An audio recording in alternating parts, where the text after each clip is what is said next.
I think that the work I make is really project-based, is how I think of it. It's almost a form of research.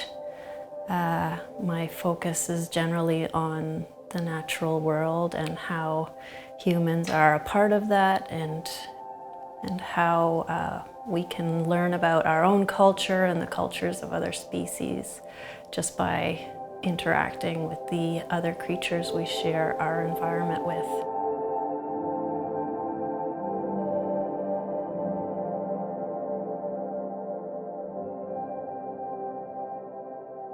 Spectre is a print made from a shiitake mushroom. The process started with this curiosity just to try this technique that mycologists use to identify different mushrooms. I just wanted to do it with my own hands and see it happen.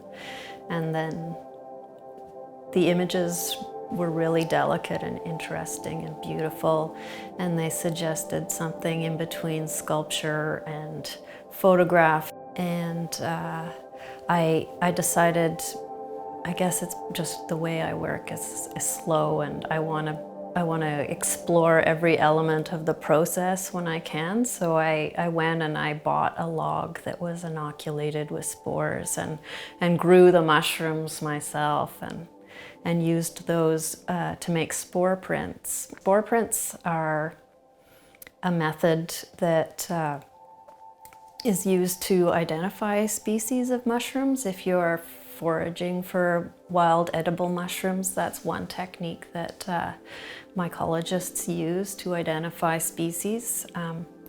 And the process is the cap of the mushroom is placed on a piece of paper, and the spores over a short period of time fall onto the paper, and they are all different colors of spores. I was thinking of the photographic process, I think, initially, that this printing process, it reminded me quite a bit of photograms that you can make in like a analog darkroom.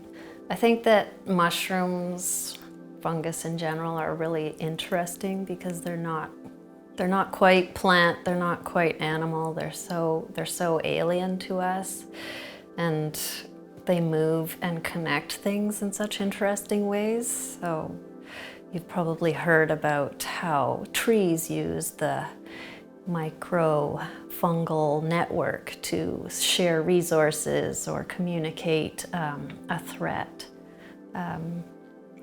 And then there's so many projects underway where people are trying to use fungus to decompose plastic or replace some of the really toxic things that we use in our environments. I guess if you are working to identify with your spore prints, then you would want to avoid any kind of draft that would drift the spores, but that was something that I wanted to play with the series. So I would intentionally leave a little bit of a window open, or allow that air movement to influence how the spores dispersed in their forms as accumulations on a page. They became sculptural in that sense, although it's a very microscopic sort of topography that they create.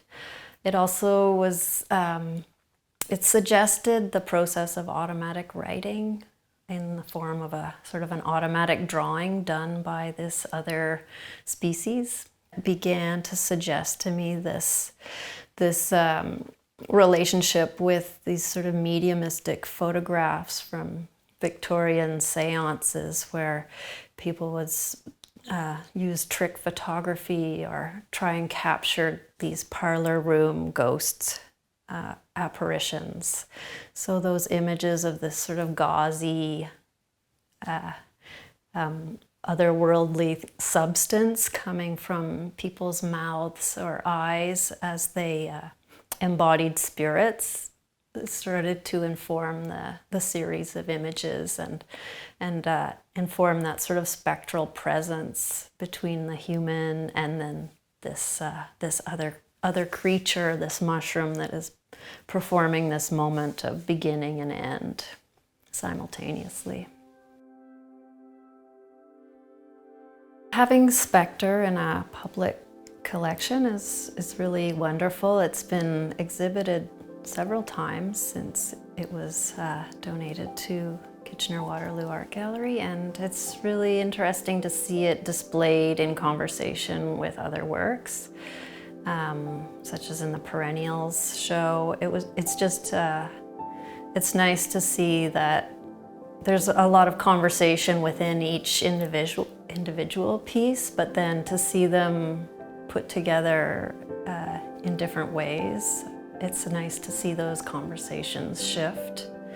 And I think that's a big part of what art making is about, is sort of generating these ideas and pushing at different ways of looking at things. Collections are pretty important. The work that I make and the work that I'm interested in making is it's not often going to be appropriate for in the living room over the couch. So these institutions and they make that possible to continue developing this kind of way of thinking about the world and trying to shift thinking.